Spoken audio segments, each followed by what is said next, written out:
네, 안녕하세요. 최우성 강사입니다. 자, 컴퓨터 활용력 2급 필기 2012년 3회 2과목 스프레드시트 일반을 좀 문제를 풀어드리도록 하겠습니다. 자, 1번부터 21번인데요. 네, 워크시트의 내용을 화면의 여러 창에 이렇게 나누어 표시한다. 키포인트죠. 그러면 창 나누기예요. 근데 이제 창 나누기였던 메뉴가 단순하게 나누기로 바뀌었습니다. 그래서 일단 하나의 워크시트를 여러 개, 최대 4개로 뽀개서 보는 것을 우리가 이제 나누기다. 그렇게 보시면 되고요. 요거를 다시 한번 설명을 좀 다 드려볼 테니까 한번 들어보시고 작업을 해보시기 바랍니다. 제가 좀 미리 입력을 했어요. 그래서 창 나누기는 어떻게 하냐. 임의의 셀에다 찍고 보기에 가시면은 여기 새 창도 있고 옆에가 창 나누기가 있습니다. 이걸 누르면 선택한 셀의 왼쪽과 위쪽을 기준으로 나눠져요. 그거 꼭 외우셔야 됩니다. 이렇게. 그리고 이렇게 가도 위에 거는 변하지가 않고 옆으로 가도 왼쪽 건 변하지가 않죠. 근데 여기서 이제 저희가 최대한 이쪽으로 끌어버리면은 똑같은 내용이 이렇게 보이도록 작업을 할 수도 있습니다. 그때 여기에 들어가 있는 셀 나누기 한 셀의 기준 셀이 어디냐? 그러면 A1이 아니고요. D 다음에 2가 오고 6 다음에 7이니까 왼쪽과 위쪽을 기준으로 나눠지니까 2, 7이 되겠죠. 그렇게 하는 시험 문제도 나오고요. 그 다음에 이동도 가능하고 더블 클릭하면 또 삭제가 되니까 이렇게 해서 나누시면 되고, 고정은 뭐냐? 틀 고정을 하게 되면 내가 선택한 셀의 왼쪽과 위쪽을 똑같습니다. 항상 보여주게 고정하는 겁니다. 그래서 이렇게 해 놓으시고 밑에를 내리면 위에가 보이고 옆으로 가도 왼쪽이 이렇게 보이는 거죠.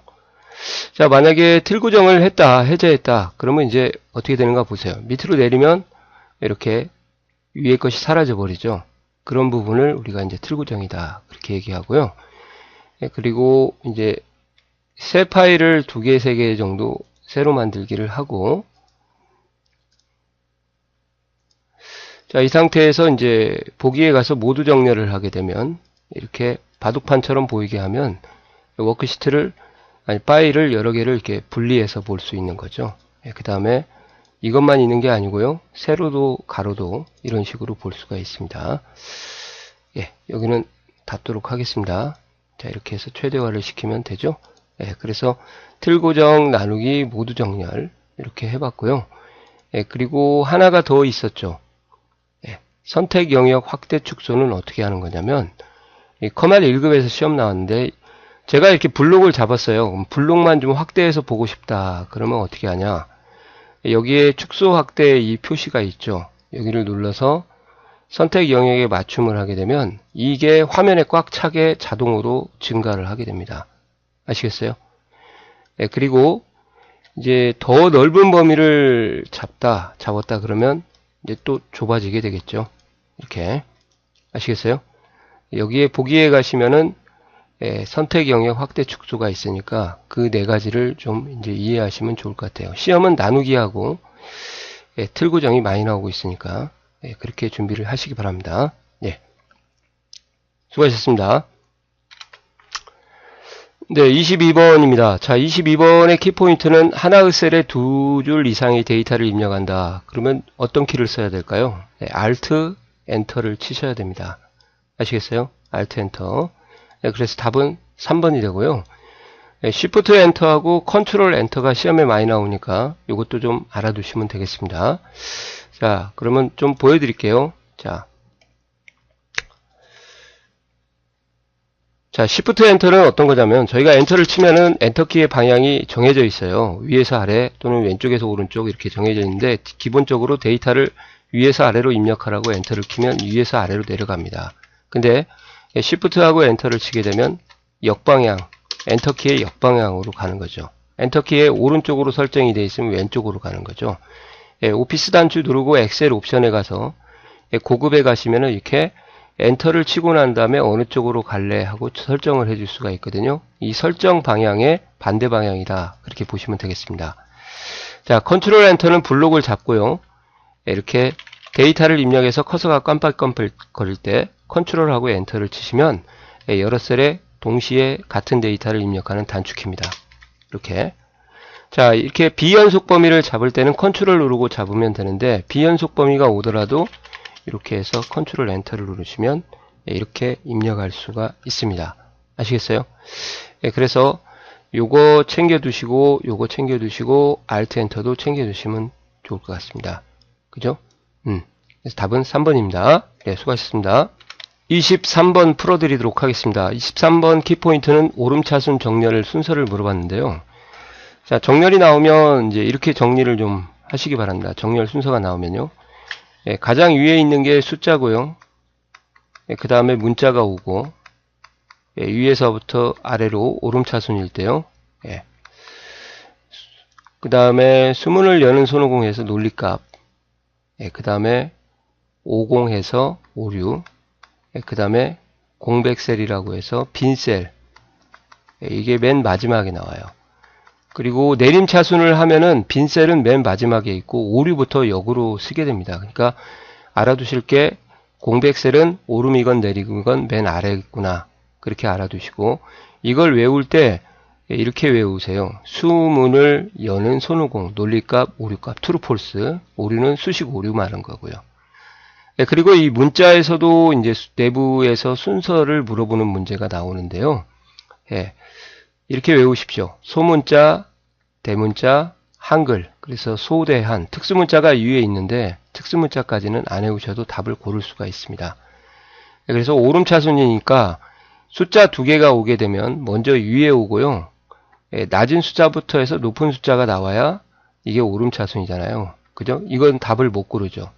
특수문자 모르더라도 그냥 똑같은 위치에 있으니까 건너가시고 소대한, 소문자, 대문자, 한글이니까 소대 이렇게 나오면 답이 2번이 되겠습니다. 이것만 꼭 좀 챙겨 놓으시고요. 수문을 여는 손오공, 소대한. 아시겠죠? 네, 수고하셨습니다.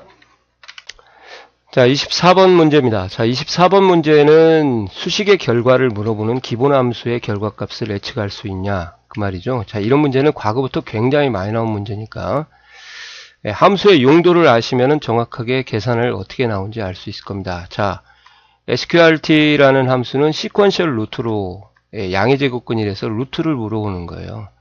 그래서 49면은 여기다가 49를 쓰게 되면 루트 7 곱하기 7이니까 루트 7의 자승이니까 자승과 루트가 없어지니까 이제 7이 되겠죠. 답이 맞습니다. 그 다음에 4가 5보다 크다 하는 이런 건 비교 연산자예요. 결과가 항상 true하고 false로 나오는 게 논리값이다. 배워야 되는 거죠. 4가 5보다 크다라고 했으니까 false가 나오겠죠. 근데 not은 뭐냐? 부정입니다. 그러니까 false를 true로 바꾸고 true를 false로 바꿔주는 게 바로 not 연산자다. 아시겠어요? 그래서 4가 5보다 크니까 false인데 not을 만나니까 true로 바뀌었죠. 얘가 틀렸네요. 그럼 답은 B번입니다. 다시 끝까지 볼게요. 그 다음에 MODE라는 함수가 이제 모델하고 읽을게요. 최빈값이라고 해서 가장 빈번한 값을 표시를 해줍니다. 가장 빈번한 값. 그러니까 자주 등장하는 값이다 그 말이에요. 그래서 여기서 어떤 수가 가장 많이 등장하냐? 10이 2번 나오니까 2번 나오죠. 그 영어 점수를 400명이 받는데 이제 교장 선생님이 그러는 거예요. 어이 최 선생, 이번에 가장 많이 나온 점수가 몇 점이야? 그러면 이제 모델을 해서 전체 점수를 지정해 주면 되는 거죠. 자, 그 다음에 라운드에 있는 반올림 함수인데요. 두 번째 위치가 마이너스 3이다. 그러면 이것만 알아두십시오. 마이너스 1, 마이너스 2, 0부터 시작을 하는데 0이 있으면 1자리, 마이너스 1이면 10자리, 마이너스 2면 100자리, 마이너스 3이면 1000자리다. 이렇게 좀 알아두십시오. 그럼 마이너스 3이면 일단 1, 10, 100, 1000이니까 요 자리가 되겠죠. 3까지. 그죠?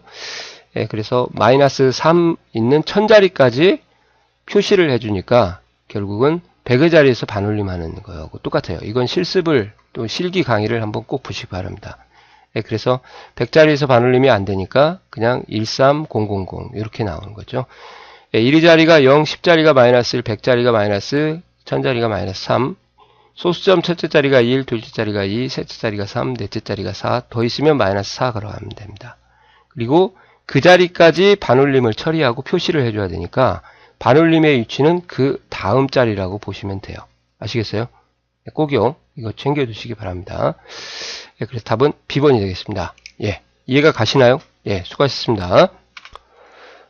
네, 25번입니다. 자, 25번은 좀 어려운 보기가 많이 나와서요. 좀 헷갈려라 할 것 같습니다. 근데 예, 시습을 한번 보여드리고요. 시나리오에서는 꼭 알아둬야 될 게요. 예, 값을 변동을 주게 되면 아시겠어요? 예, 그 다음에 수식의 결과가 꼭요. 어떻게 되니 하고 이것을 예측하는 기능이다. 그렇게 보시면 되겠습니다. 자, 여기서 알아둬야 될 것은 값이 32개, 수식도 32개. 그래서 최대 32대 32 시나리오를 만들 수 있고요.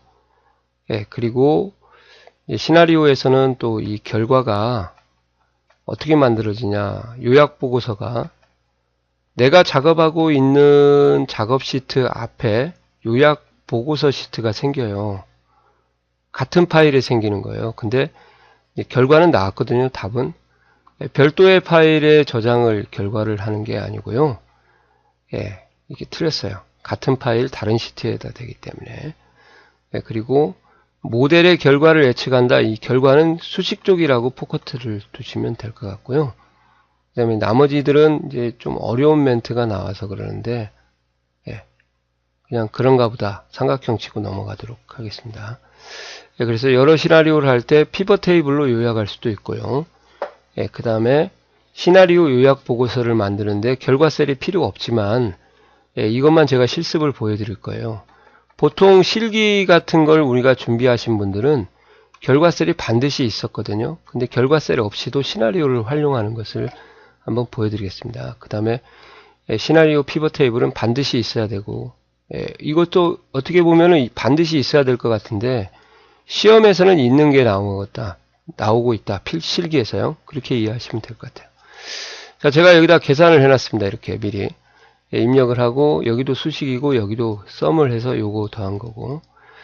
자, 그래서 이제 사과의 수량이 예, 변할 때, 증가할 때, 감소할 때 전체 금액의 합이 어떻게 되냐 그걸 예측을 할 거예요.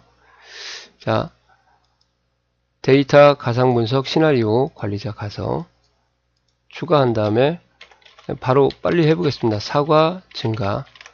이게 변경 셀이 값이죠. 사과의 수량을 찍어주시면 되고, 예, 몇 개로 할까요? 15개. 확인. 그 다음에 추가 다시 눌러서 사과 감소. B2 똑같이 확인.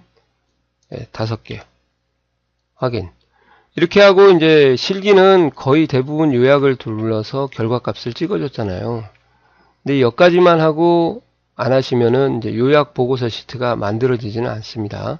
근데 뭘 이용할 수가 있냐? 여기를 잘 보셔요. 요걸 활용할 수가 있어요. 그 요약 안 하고도 표시라는 기능을 바꿔버리는 거예요. 값을. 제가 증가를 눌러서 표시를 누르게 되면 선택을 하고 15개로 이게 값이 바뀝니다. 여기를 잘 보셔야 돼요. 이렇게 하고 하면 이렇게 감소가 되죠. 그러니까 이런 식으로 보고서를 안 만들고도 해줄 수 있다 그 말이에요. 아시겠어요? 정으로 바꿔야겠죠. 그래서 이제 답을 보시면 어려운 보기가 나왔지만 이런 멘트가 나온 거고요. 그거보다는 시나리오의 대표적인 특징 몇 가지는 꼭 외워야 될 게 있다고 했죠. 그것만 외워도 답은 정확하게 푸실 수 있을 것 같습니다. 자, 수고하셨습니다. 26번입니다. 자, 26번 되게 어렵게 나온 함수죠. 저희가 누적합이라고 그럽니다. 누계라는 게 누적합인데 누적합이라는 건 뭐냐면요. 처음에는 2개가 나오고 요거하고 요거 더해서 3개가 되고 다음은 요거 더해서 6개가 되고 요거 더해서 10개가 되는 거죠. 그래서 누적합이라는 것은 그때그때까지의 합의 범위를 값을 표시하는 게 누적합이다. 자, 누적합을 구하는 공식을 제가 좀 참고로 알려드릴게요. 실무에서 좀 많이 쓰는데 sum하고 시작하는 셀 주소를 적어 주시고요. 그 다음에 땡땡을 하고 또 시작하는 셀 주소를 이렇게 적어 주세요. 그리고 얘를 절대 참조로 $B, $2로 이렇게 시작을 하면 채우기 핸들을 하게 되면 시작은 항상 고정이 되어 있으니까 달러가 있으면 절대 참조니까 고정이 되죠.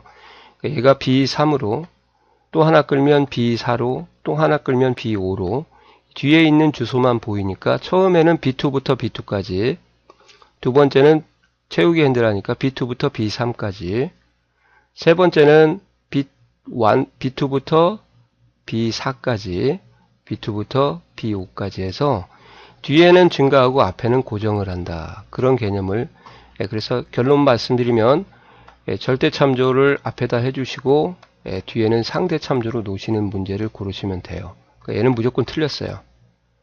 둘 중에 하나인데 이 셀의 위치가 처음부터 시작을 해야 되니까 같은 곳부터 시작을 해야 돼요.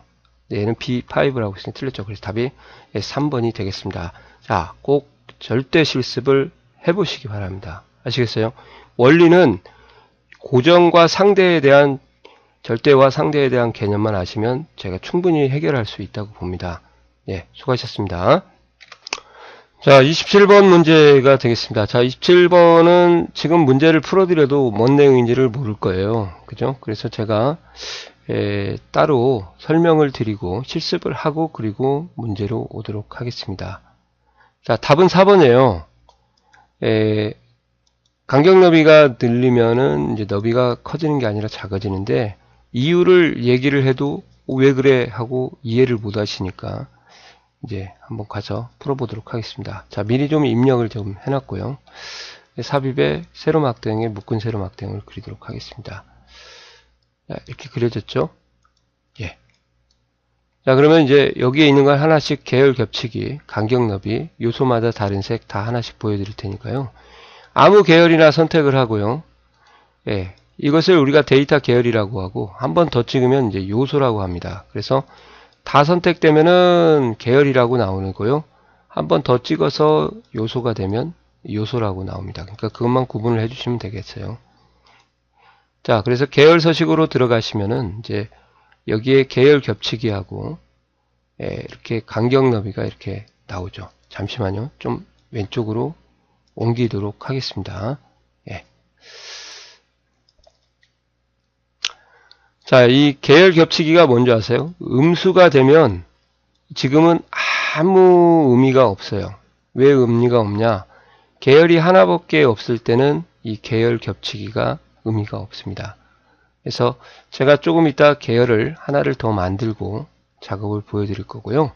간격 너비는 이제 0부터 최대 500인데 0이면 딱딱 달라붙은 상태고 넓으면 크면 클수록 계열의 간격이 넓어지는 거죠. 그러니까 항목 간의 간격이라고 보시면 되겠습니다. 그죠? 예. 그 다음에 채우기 색에 가시면 요소마다 다른 색이라고 되어 있죠. 이렇게 하시면 색깔이 바뀌는 거고. 그죠? 예, 그러면 이제 데이터를 제가 하나 여기다가 빠르게 입력을 한번 해보도록 하겠습니다. 금액 15,000, 27,000, 26,000, 37,000, 5만 이렇게 하도록 할게요. 자, 다시 한번 그려보도록 하겠습니다. 묶은 세로 막대형. 자, 이렇게 보시면은 이제 데이터 간격이 좀 차이가 나서 그래프가 잘 안 나오네요. 이렇게 해서 그냥 00 두 개를 빼도록 하겠습니다. 죄송합니다. 자, 아무 계열이나 선택을 하세요. 파란 거 해도 되고 금액을 해도 상관없습니다. 데이터 계열 서식에 가셔서 여기에 이제 계열 겹치기를 양수로 하게 되면 계열들이 오버랩이 되고요. 이것도 시험 나와요. 음수일 때 겹치냐 양수일 때 겹치냐. 여기는 마이너스 100, 여기는 마이너스 플러스 100이니까 양수일 때 겹치는구나. 그렇게 좀 알아주세요. 예. 자, 그리고 이제 간격 너비에서 시험 나오는 게 간격 너비가 크면 클수록 계열의 폭은 좁아집니다. 왜? 간격과 간격이 항목축과 항목축 값이 넓어지기 때문에. 간격 너비가 작아질수록 계열의 너비가 커지겠죠. 그것을 이제 시험에서 요구하니까 그것을 하시면 되겠습니다. 자, 계열 겹치기는 마이너스 100부터 100까지 그죠? 조절할 수 있다. 근데 이제 사실은 이 문제가 지금 계열이 하나밖에 없어서 이것도 어떻게 보면 틀렸다고 볼 수가 있는데 이거보다 더 틀린 게 있거든요. 그래서 이제 걔를 답을 해주는 거예요. 여러 개 있을 때는 가능하다 그렇게 보시면 되겠고요. 간격 너비는 항목과 항목 간의 거리니까 이렇게 요소마다 다른 색을 체크하면 색깔이 막대마다 달라지고요. 간격 너비가 크기를 늘리면 데이터 막대의 너비가 작아진다, 커진다? 작아진다. 아시겠어요? 그래서 얘도 틀린 것 같지만 이제 얘가 더 틀렸으니까 답을 4번을 해야겠죠. 얘는 맞을 수도 있고 틀릴 수도 있잖아요. 예. 정확하게 말하면 이제 시비를 걸면 코에 걸면 코걸이, 귀에 걸면 귀걸이라고 이제 거기 상공에 있어서 답변을 해줄 것 같습니다. 자, 이렇게 해서 27번까지 이해를 하시겠습니다. 자, 수고하셨습니다. 이제 28번입니다. 자, 28번은 좀 함정이 있으니까 그걸 설명을 드리고 실습을 보여드릴게요. 과거 2003 시절에서는요, 셀 값을 변동을 하게 되면 차트가 자동으로 반영이 되어 있었어요. 이게 막대가 크거나 작아진다 이 말이에요. 자동으로 반영이 됐고요. 2007에도 이게 됐고요. 문제는 뭐냐? 역방향이거든요. 그러니까 차트에 있는 막대 크기를 조절을 하면 셀 값도 바뀌었었어요. 이게 2003인데 자, 2007부터는 버전 이후부터는 이 기능을 죽여버렸어요. 하고 싶어도 못합니다. 그래서 차트에서 데이터 요소의 크기를 조절하면 워크시트의 값이 자동으로 고쳐진다가 아니라 하고 싶어도 못하는 거예요. 2007 버전 이후부터는. 답은 3번입니다. 실습을 좀 이따 보여드릴 거고요. 나머지는 실습을 하면서 제가 말씀을 드리도록 하겠습니다. 자, 차트를 저희가 그렸어요. 그려놓고 1번의 보기가 이렇게 나와 있죠. 디자인 레이아웃 서식 탭이 차트를 선택하면 나온다. 안 나오다가 선택하면 여기에 메뉴가 이렇게 3개가 나오는 거죠. 맞죠? 그 다음에 두 번째는 차트를 이쁘게 장식한 다음에 또 이러한 이쁘게 꾸민 것을 사용하고 싶다. 그러면 디자인에 가시면 서식 파일로 저장을 해서 계속 불러다 쓸 수가 있습니다. 그게 2번 보기고요. 여기에 한번 봐세요. 이렇게 사용자가 제작한 차트를 차트 서식 파일 목록에서 선택할 수 있도록 등록할 수 있다. 그죠? 그 다음에 워크시트와 셀과 차트 제목을 연결하면 제목이 입력되어야 된다. 이 말이 무슨 말이냐면요. 차트 제목을 내가 수동으로 이렇게 바꿔주셔도 돼요. 이렇게 해도 되는데 셀과 연동을 시키고 싶다 그러면 어떻게 하냐. 차트 제목을 선택하고요. 수식 입력줄에 클릭을 하셔도 이렇게 됩니다. 여기다가. 아니면 차트 제목을 선택을 하고 는을 하시면 다이렉트로 들어가고요. 원하는 셀 주소를 찍으면 시트명이 나오고 작은 따옴표로 구분자로 셀 주소가 나옵니다. 이렇게 나오면 이제 이렇게 셀과 연동이 되는 거죠.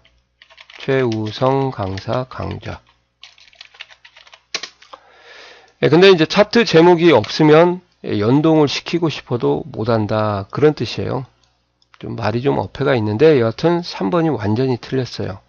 과거에는 지원했지만 아까 이게 제가 대륙 계열이라고 했고요. 한 번 더 찍으면 이제 이 상태가 요소거든요. 선택이 안 이렇게 조정을 할 수 있었어요. 근데 지금 조정을 못합니다. 이건 되고요. 이렇게 그죠?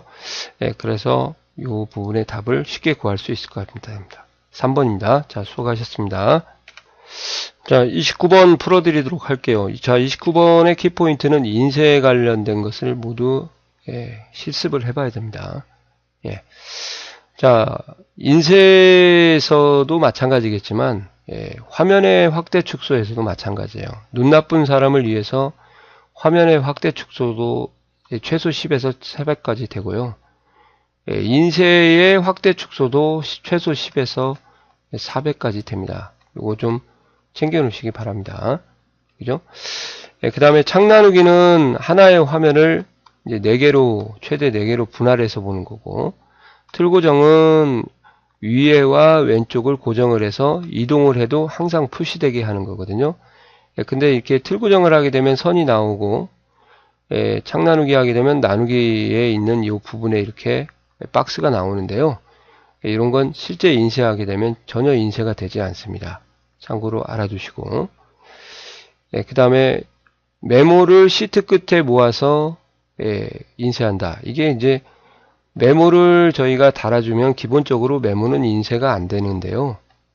인쇄를 하겠다 그러면은 2페이지가 있다 그러면 2페이지는 정상적인 내용이 나오고 한 장이 더 나와서 메모만 몰아서 인쇄를 해줄 수 있는 기능을 말하는 겁니다. 그래서 시트 끝이라는 건 플러스 한 장이 추가되고 거기에 메모가 모아져서 인쇄가 되는 거다. 한번 이것도 실습을 보여드릴게요. 페이지 설정 시트샵에서 눈금선 항목을 선택하면 워크시트의 셀 구분선, 셀 눈금선을 인쇄할 수 없다가 아니라 있답니다.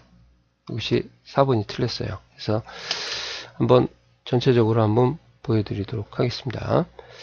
2번은 뒤에 가면 다시 한번 그런 내용이 문제가 나올 거니까 그때 한번 보시고요.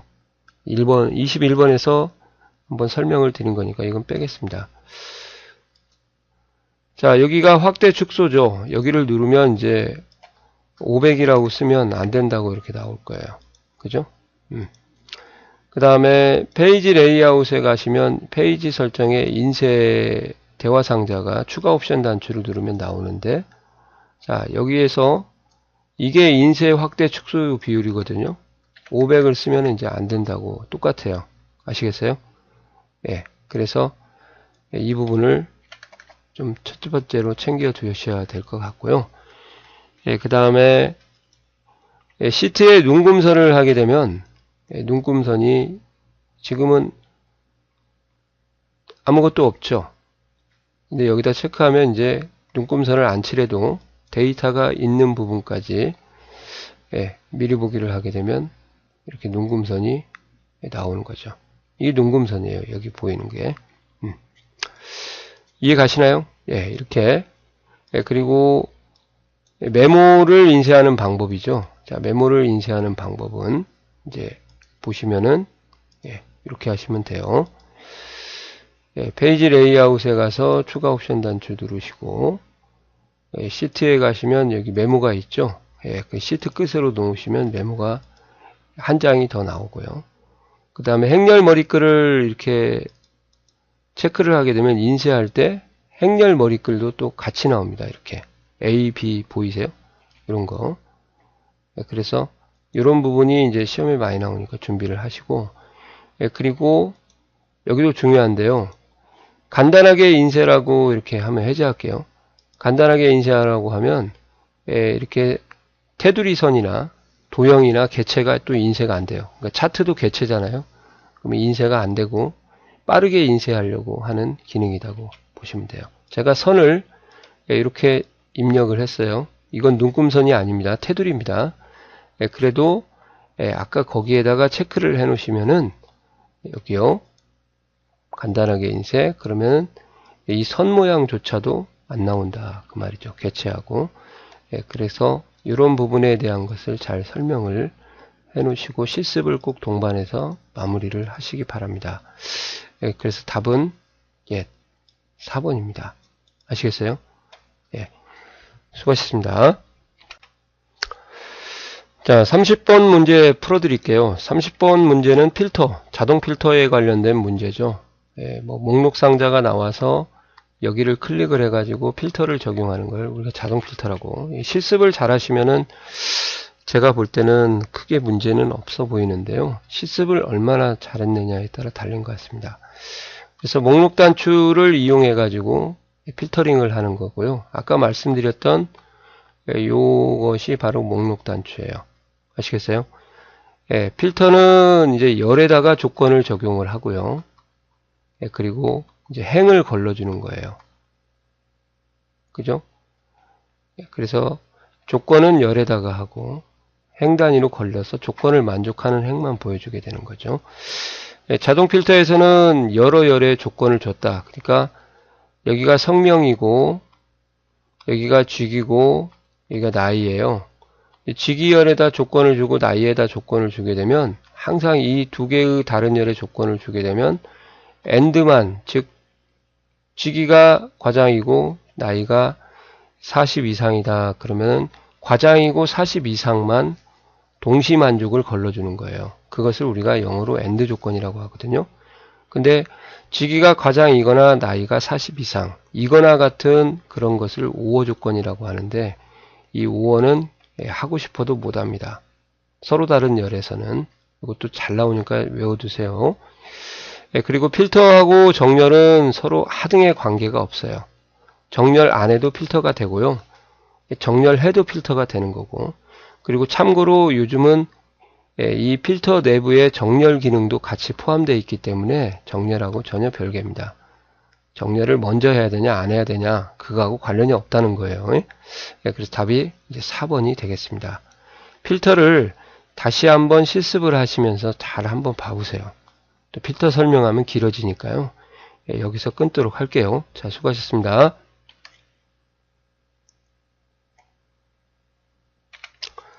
네, 31번 문제가 되겠습니다. 자, 31번의 키포인트는 기본 함수예요. 기본 함수.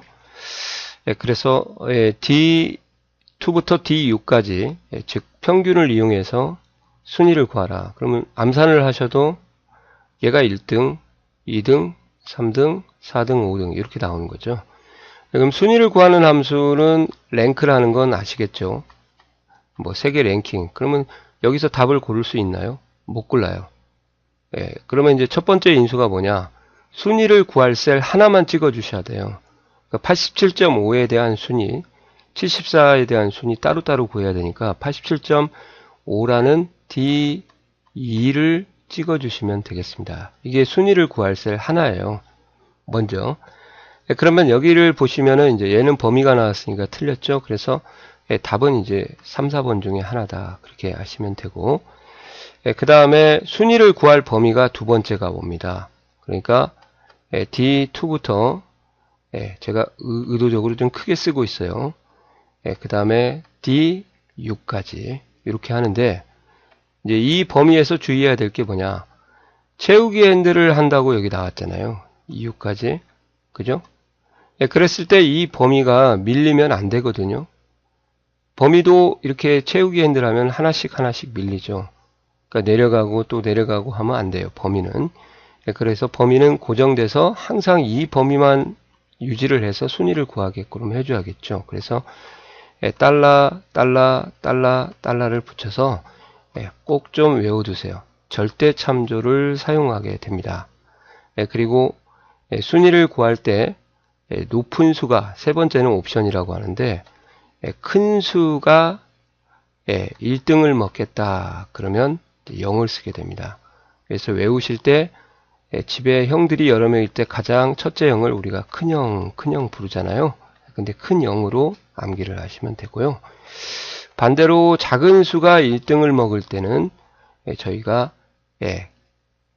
1이나 또는 다른 아무 숫자나 아무거나 써주면 돼요. 그리고 또 생략해도 0과 똑같으니까 암기하실 때 영생으로 암기하시면 좋습니다. 아시겠어요? 그래서 이것만 봐도 1이 아무면 안 되죠. 왜?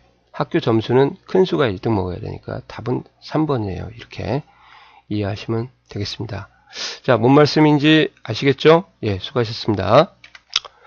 자, 32번 문제입니다. 자, 32번 문제의 키포인트는 열너비고요. 열너비 같은 경우는 시험에 자주 나오지는 않은데, 열너비를 하는 방법을 좀 다양하게 좀 챙겨 놓으시면 좋고요. 일단 답은 4번이에요. 열너비를 크게 한다고 해도 글자의 크기는 절대 변하지가 않습니다. 근데 열너비를 작게 했을 때 글자의 크기가 작게 되는 기능은 있어요. 그게 이제 필기에도 나왔는데 셀의 맞춤이라는 기능이 있습니다. 이것까지 제가 설명을 드리면 될 것 같습니다. 자, 어떤 기능들이 있는가 엑셀로 한번 보여드리도록 할게요. 자, 최우성 강사, 셀 너비가 넓어졌죠. 초이, 컴도사, 제 닉네임인데 이렇게 하고 컴퓨터 활용 능력 2급 썼습니다. 그 상태에서 아무데나 셀을 놓으시고요. 열너비를 더블 클릭을 하게 되면 가장 긴 글자에 맞춰서 열너비가 이 상태에서요 줄어들거나 늘어납니다. 아시겠어요? 더블 클릭. 그 다음에 홈 탭에 가서 서식에 가시면 이런 게 있어요. 열너비 자동 맞춤이라고 되어 있죠. 자, 열너비 자동 맞춤은 아무데나 놓으시면 안 되고 더블 클릭은 아무데나 놔도 된다고 했죠. 그 열의 가장 긴 글자에 놓고 이렇게 하시면은 이 셀 포인터가 있는 곳에 따라서 늘어나는 거죠. 자, 여기다 놨으면 어떻게 되는가 한번 보셔요. 자, 이렇게. 그리고 열너비를 늘렸다 줄였다 하더라도 글자 크기에는 전혀 변화가 없고요. 또 이렇게 늘리시는 분도 있어요. 서식에 가서 열너비를 넣어서 수치값으로 25 이렇게 입력을 해줘도 열너비가 늘어납니다. 그리고 열너비를 줄이게 되면 글자가 작아지는 것은 홈 탭에 맞춤에 여기 안 나와 있기 때문에 추가 옵션 단추를 누르시고 셀의 맞춤을 한번 보여드리면 이제 어떻게 되는지 거기까지 준비를 하시면 될 것 같아요.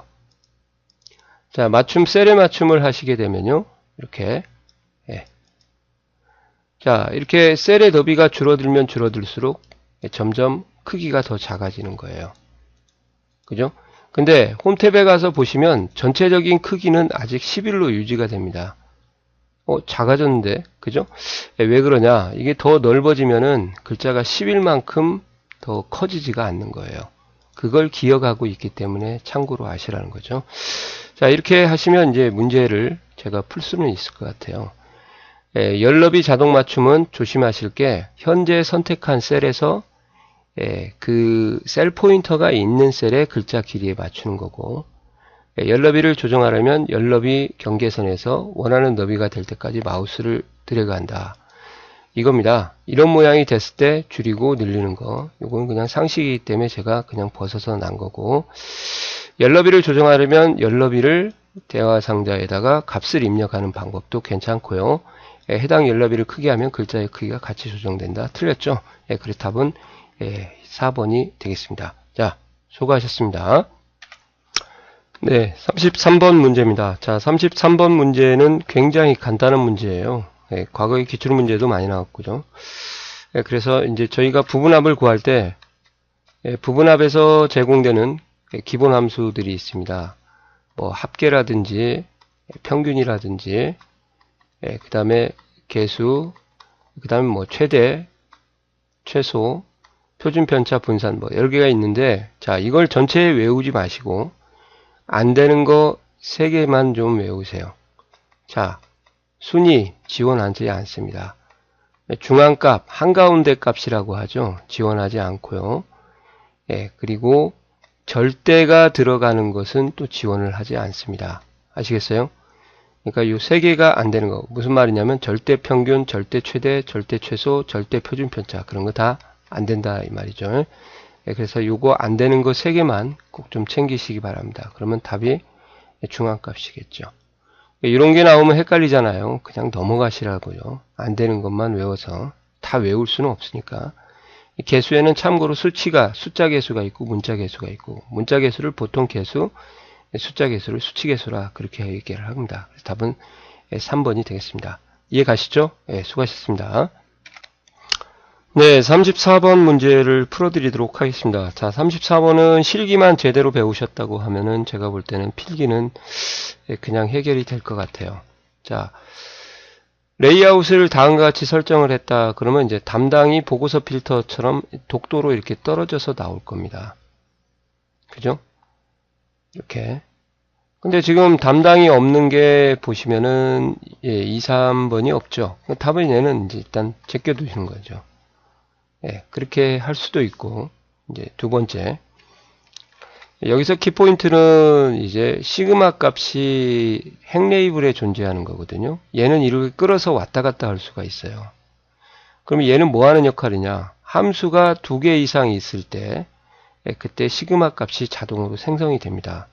그래서 핵 레이블에 이 시그마 값이 있으면, 이 핵 레이블이요. 이제 오해를 좀 많이들 하시는데, 피벗 테이블 할 때. 핵 레이블인데 왜 데이터가 세로로 길어지나요? 그렇게 많이들 물어보세요. 그게 아니에요. 여기서는 데이터 나열 방향이 아니고, 핵 레이블이다 그러면 그 행의 제목을 말하는 거거든요. 행의 제목, 행의 제목. 아시겠어요? 그래서 이렇게 행 레이블이면 세로로 길고, 열 레이블로 만약에 이걸 끌게 되면 나열 방향이 가로로 길어져요.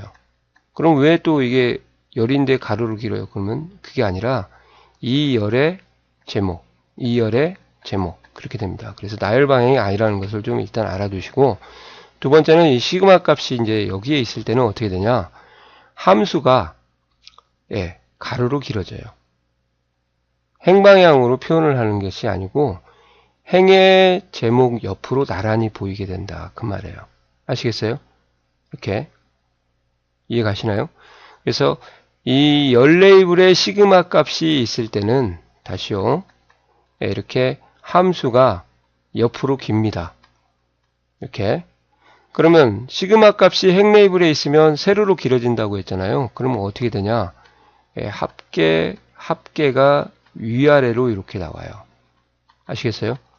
그래서 단가가 밑에 나오고 수량이 이렇게 나오는 요 부분이 바로 행 레이블의 시그마 값이 있을 때입니다. 그래서 답은 이것만 보더라도 하나밖에 없어요. 왜 그러냐? 잘 보십시오. 다 함수가 나열 방향이 가로로 길잖아요. 그죠? 그러니까 가로로 길게 나열되면 열 레이블이거든요. 다. 아시겠어요? 근데 얘만 세로로 길잖아요. 그래서 시그마 값이 행 레이블에 있을 때만 이렇게 나오는 거예요. 답은 4번을 고르시면 됩니다. 눈치 빠른 사람은 아마 그림만 보고도 찍어서 합격을 맞을 수 있을 것 같은데요. 자, 이런 식으로 해결을 하시면 되겠습니다. 자, 수고하셨습니다. 네, 35번 문제 풀어드리도록 하겠습니다. 자, 35번에서는 사용자 지정 서식에 100만원 단위라고, 이게 100만의 배수예요. 똑같은 말이. 100만 배수라고 하면은, 이제 이거부터 설명을 드릴게요. 자, 원래 1000의 배수가 있습니다. 1000의 배수가 어떤 말이냐면, 단위가 1000이에요. 그리고 100단위까지 표시 안 하는 거거든요. 예를 들어서, 1, 2, 3, 4, 0이 있다. 그러면 1000의 배수는 얘가 표시하지 않고 1, 2만 나오게 하는 거죠. 1, 2, 5, 7, 0이 있다. 그러면 얘는 잘리는 부분에서 반올림이 이루어지니까 1, 3이 나오게 되는 겁니다. 그게 1000의 배수를 하는 것이 바로 샵 컴마예요. 컴마. 뒤에 컴마가 하나가 더 있어요. 그러니까 이제 암기를 하실 때는 이렇게 합니다. 두 개가 오면 뭐예요? 이게 100만의 배수거든요. 그 다음에 3개가 오면 10억이에요. 그래서 이렇게 이해를 이제 하셔야 되는데, 답은 일단 3번이에요. 뒤에를 보세요. 뒤에를. 자, 저희가 이제 1000단위 쉼표를 표시하는 방법이 있습니다. 1000단위 쉼표를 표시하는 방법을 암기를 이렇게 하세요. 이 샵이라는 것은 각각의 자릿수를 얘기를 해요. 그래서 우리가 샵을 4개를 썼다. 그러면 1자리, 10자리, 100자리, 1000자리거든요. 그러면 여기에다가 컴마를 이렇게 썼다. 그러면 이게 1000단위 쉼표를 하겠다. 그 말입니다. 예를 들면 12,400이 있다. 그러면 이걸 적용을 하면 12,400이 나오는 거죠. 물론 1000단위가 안 되는 517 같은 경우는 그냥 517로 나오고요. 그 다음에 100만 단위가 들어가 있는 1200, 000 이렇게 되어 있다. 그러면 이걸 적용하면 1000단위가 100만 단위하고 같이 들어가는 거죠. 이건 상식 아닙니까? 이렇게. 이런 것을 우리가 이거라고 하고요. 그러면 1000의 배수라고 하면은 이제 어떻게 해야겠어요? 아까 말씀드린 대로 1000의 단위. 100단위까지 안 보여주니까 착착착 지우면은 요것만 남죠. 그래서 하나의 경우는 요거고. 그 앞에 요걸 붙이면 이제 이런 차이라고 보시면 돼요. 12000 이렇게 해서 120만을 썼어요. 샵 컴마만 적용하면은 요거 없어지고 해서 1200만 나오는 거예요. 여기서 끊겠습니다. 이렇게. 근데 샵 컴마 샵하고 또 컴마를 했다. 그러면 나온 결과는 똑같은데요. 여기 남은 자릿수에 1000단위 표시를 해주겠다. 그 말입니다. 이렇게 붙으면. 이건 1000단위 쉼표를 한다는 것을 알아두시고, 자, 또 암기하는 방법으로 이렇게 외우세요. 자, 100만까지 한번 써보세요. 100만까지. 이렇게 하시고, 하나, 둘, 셋. 1, 10, 100, 1000만, 10만, 100만이죠. 자, 그러면 이제 단위가 100만이면 10만까지 표시 안 한다 그 말이잖아요. 그러면 몇 남아요? 예, 샵 컴마 남죠. 그래서 얘가 100만 단위입니다. 답은 2번. 이렇게 공부하시기 바랍니다. 예, 수고하셨습니다. 예, 36번 풀어드리도록 하겠습니다. 자, 36번은 키포인트가 목표값 찾기예요. 목표값 찾기. 자, 그러면 여기를 딱 보시면은 이제 예측을 한번 해보세요. 국어 76, 영어 62, 수학 72, 평균 70 나왔다. 그러면 국어, 영어, 수학은 뭐겠어요? 이거 값이고 있고, 평균은 이제 에버리지를 쓴 거겠죠. 아니면 뭐 얘 3개를 더해서 3으로 나누든지. 얘는 수식이라는 것은 감을 잡으셔야 됩니다. 이건 시험 보기 전에. 그죠? 이렇게. 그런 말이 없더라도. 그래서 이제 수식이 70점이 나왔어요. 평균이. 근데 평균을 제가 변동을 줬어요. 몇으로? 80으로 증가를 시켰을 때 이렇게 수식의 어떤 값을 제시해서 그 제시된 값을 만족하는 값의 변화를 예측을 하자. 그게 목표값 찾기거든요. 그러니까 누구를 예측하래요? 영어 점수가 변동이 어떻게 되는지를 예측하자. 아시겠어요? 그래서 수식의 결과값의 어떤 값을 제시해서 값에 참여하는 수식에 참여하는 값의 변화를 예측하자. 그게 목표값 찾기죠. 그래서 영어 점수를 예측하라. 이게 타겟이에요. 자, 그러면 대화상자를 보시면은 간단합니다. 수식이 들어가 있는 셀은 수식이 들어가 있는 셀 주소를 적어주면 되니까 D2를 넣으셔야 되죠. 뭐 절대건 상대건 상관은 없어요. 얘는 틀렸어요. B2가 들어왔으니까. 그리고 나머지는 다 D2인데 얘만 B2면 얘가 답을 고르지 않겠죠. 그 다음에 찾는 값은 여기 제시된 값, 이걸 목표값이라고 하죠. 80이라고 직접 써주셔야 됩니다. 여기 빨간 딱지가 얘는 없죠. 이게. 그래서 얘는 셀 주소를 못 받아요. 그 다음에 값을 바꿀 셀이 타겟이거든요. 그러니까 타겟이 누구예요? 이게 타겟이에요. 타겟, 값. 예측하자. 그러면 B2죠. 만약 국어를 예측하라고 하면 A2가 되겠죠. 그러면 여기는 D2니까 틀렸고, 여기는 범위가 나왔으니까 틀렸고, D2 이렇게 나왔으니까 여기도 B2니까 틀렸네요. 답은 3번이 되겠네요. B2? 아니 죄송합니다. 잘못 봤네요. 답이 1번입니다. B2입니다. B2. 예. D2 아닙니다. 예. 그래서 값의 변화를 줬을 때 그 변화된 값이 목표값이고 거기에 참여하는 수식의 변화를 줬을 때 죄송합니다. 목표값을 줬을 때 값의 변화를 예측하자. 타겟에 예측하자. 이게 값이고 이게 수식이에요. 이렇게. 그래서 역추적 기능이다. 그렇게 얘기를 하니까 답은 고르실 수 있을 것 같습니다. 답이 1번이 되겠습니다. 죄송합니다. 제가 여기를 잘못 봐서요. 예, 수고하셨습니다. 자, 37번 문제 풀어드리도록 하겠습니다. 자, 37번은 매크로 이름 할 때 특징을 좀 외워두세요. 자, 매크로 이름은 꼭 좀 외워두시기 바랍니다. 공백, 띄어쓰기 허용이 안 됩니다. 자, 그 다음에 두 번째, 숫자로 시작을 할 수 없고요. 올 숫자도 안 돼요. 결국 올 숫자라는 것은 숫자로 시작할 수 없다. 그 말이나 똑같은 말이에요. 1, 2, 3, 4, 5 같은 경우죠. 그 다음에 세 번째, 셀 주소와 같은 형식은 사용할 수 없어요. 이름을 C4라고 할 수가 없다. 그 말이에요. 아시겠어요? 그 다음에 네 번째, 자, 대소문자를 구분을 안 합니다. 아시겠어요? 그 다음에 다섯 번째는 이제 이름은 고유하다는 거, 하나밖에 안 되는 거, 매크로 이름도. 그 다음에 뭐 여섯 번째 하나 더 말씀을 드리면 특수문자는 여러 가지가 다 지원되는 건 아니고 몇 개만 지원돼요. 원화 표시나 그 다음에 언더바, 언더스코어라고 하죠. 그러니까 특수문자는 대부분 지원이 안 하는데 언더바, 고유하다는 건 중복이 없는 겁니다. 저희가 통신할 때 이렇게 웃는 거 있죠. 이 아래쪽에 나온 거 있죠. 애매한 표정. 요것을 언더스코어, 언더바라고 하는데 요겁니다. 이것만 가능하다 정도만 알아두시면 되고요. 자, 뭐가 틀렸을 것 같아요? 얘죠. 숫자로 시작할 수 없습니다. 아시겠어요? 그러면 답이 바로 나오겠습니다. 자, 이러한 특징들은 이제 매크로 이름에도 들어가지만 이름 정의에서도 이 문제가 나오니까 이름 정의하고 매크로 정의, 이름은 공통적인 특징을 가지고 있구나. 그렇게 좀 알아두시고 같이 공부를 하시기 바랍니다. 예, 아시겠죠? 수고하셨습니다. 예, 38번은 이제 썸이프에 관련된 문제군요. 예, 조건 플러스 합인데 뭐 그런 거 구분하실 필요는 없을 것 같아요. 왜요? 다 썸이프가 나왔으니까 뭐 썸이프의 내부적인 인수의 용도는 아실 필요 없고 인수의 쓰임새나 형식만 좀 아시면 되고요. 영업 일부라는 게 이제 문자죠. 거의 대부분 문자는 조건에 사용되는 거예요.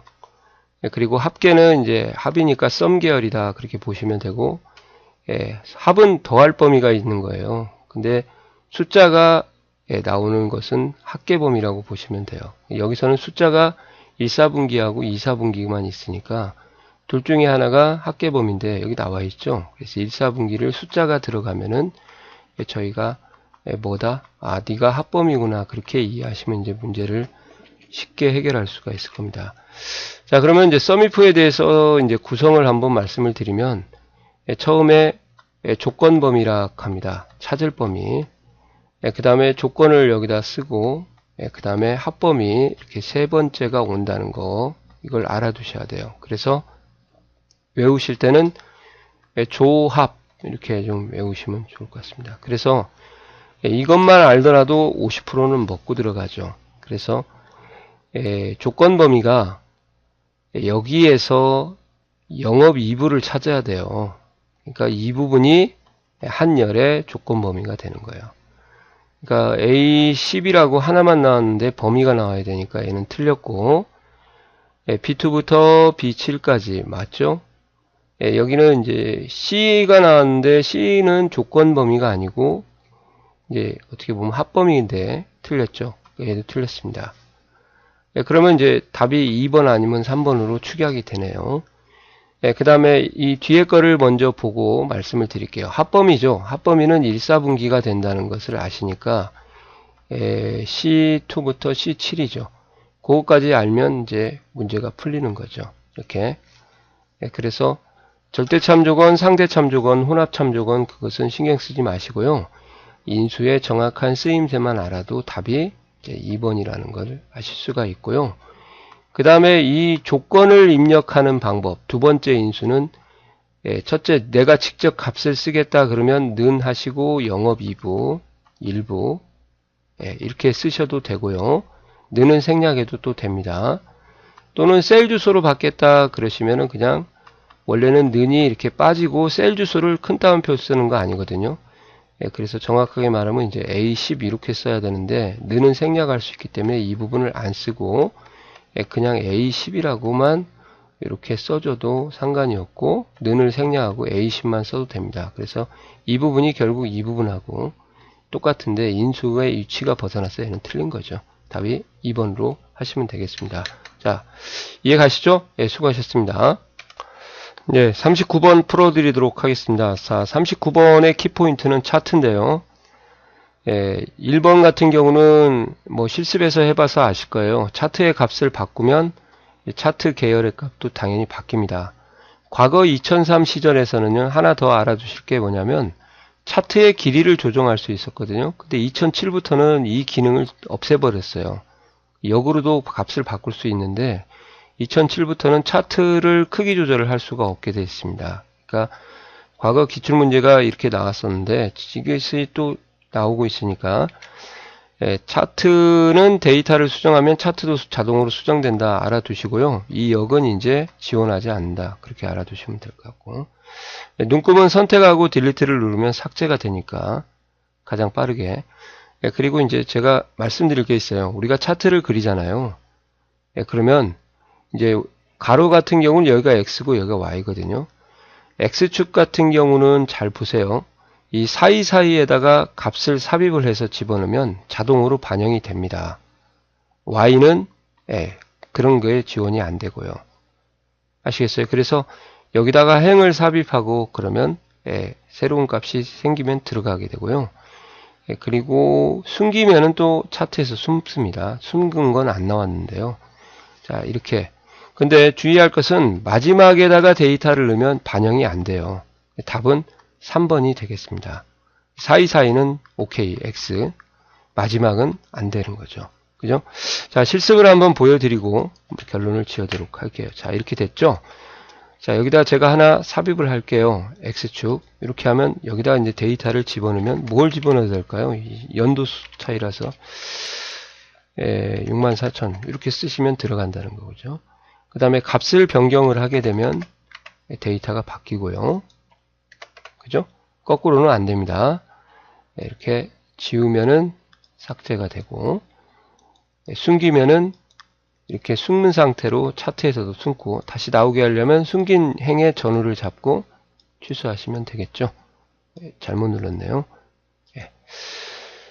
이렇게 하는데, 이제 Y 같은 경우를 자 삽입을 했다. 그러면은 뭐 참석 인원 120, 100, 150, 200 이렇게 해도 변화가 없죠. 새로 집어넣어야 돼요. 아시겠어요? 예, 그거 좀 참고로 알아두시고 실행 취소했습니다. 자, 마지막에다가 제가 2015년을 한번 써보도록 할게요. 85,000.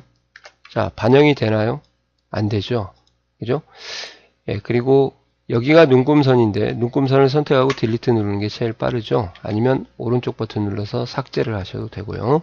자, 그러면 이제 답이 왜 이제 3번인지 이유를 아실 거예요. 아시겠어요? 자, 수고하셨습니다.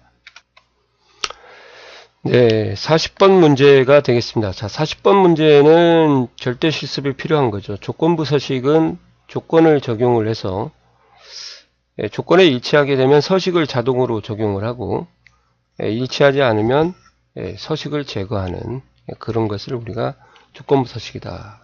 그래서 이렇게 이해하시면 돼요. 조건을 플러스 서식하고 결합을 시키는 거다.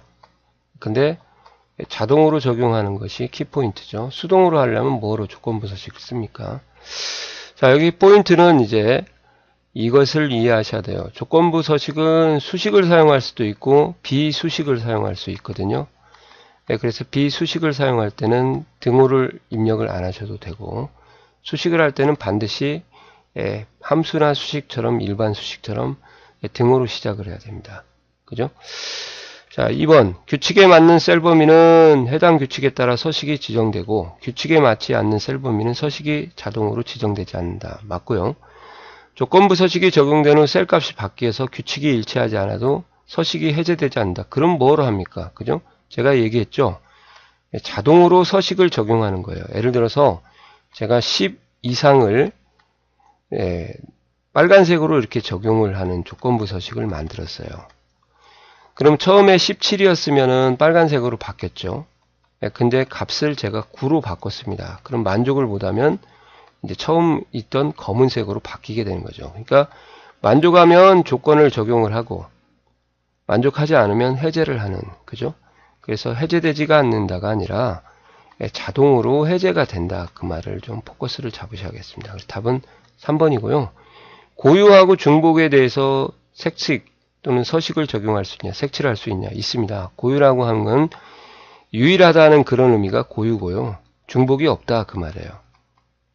중복이 있는 것은, 그러니까 주민등록이 적어져 있는 여러 블록을 잡고 중복을 체크를 해서 색칠을 하게 되면 색이 하나도 안 나오는 게 정석인데, 가끔 실수로 2번을 입력한다 그러면 여기하고 이렇게 여기에 색칠이 칠해지겠죠.